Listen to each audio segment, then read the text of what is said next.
ከዚህ በኋላ በሁለቱ ሰፈር የነበረውን አለመግባባት የሰላም አሳውን ለማግኘት ስንል ፈተነዋል።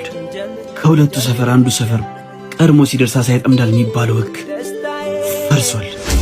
አዲሱ ጓዴ የሩቅ ዘመዴ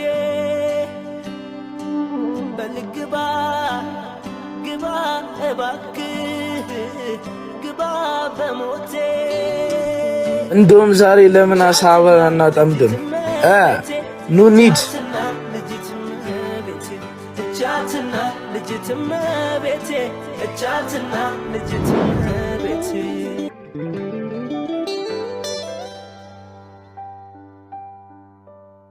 እኔ የምለው የባለፈውን ወሬ እኮ ሳትጨርስልኝ በምን ነበር ተጣሉ ያልከኝ?